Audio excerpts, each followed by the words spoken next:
Marian in Faith, and I'm here to tell you a story. So, when I was a kid, music was a constant, right? It was like a soundtrack was happening in the background of our lives all the time.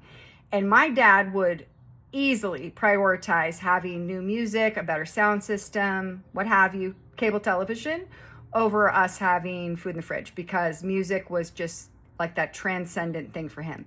And so he passed that on to us, and it was always present in our home, always loud, very loud, like high volume.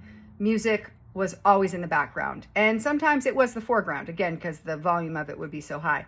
But in particular, when we were little, my sister and I, because we're only 3 years apart, we'd get out of the tub.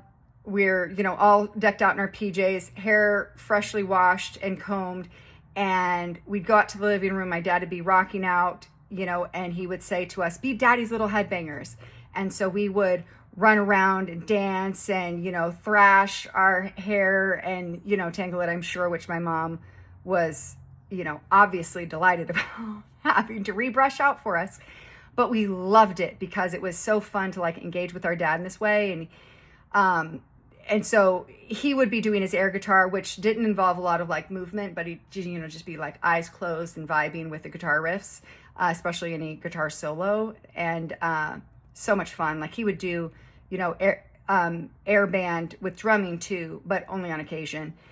So these were the things that really hallmarked our childhood, these memories and moments. And so this last week we had this very cool opportunity to see a couple of artists that my dad was just obsessed with for years, Joe Satriani and Steve Vai. They're both tremendous guitarists, absolutely mind-bogglingly good. And they were performing in Portland. So I went up there, joined my sister. My mom was there and her husband. Our brother was supposed to come. Unfortunately, there was drama on the 5 and somebody was making dumb choices that closed the roadway and he didn't get to join us. But it was so powerful to be there together and see these artists perform and hear these songs from our childhood and inclusive of our high school years and what have you. But it was absolutely amazing. I was so gobsmacked to be there, and it was emotional. At one point I leaned over to my sister and I was like, "Look at us being daddy's little headbangers still." And, we were hanging on by a thread of not crying as it was. And that kind of pushed us a bit over the edge of the choke up. It wasn't really choke up music, right? But that's where we were at. So it was wonderful. And I'm so glad I got to go. But I'm curious, do you have any musical memories like that? There was just hallmarks? Drop them in the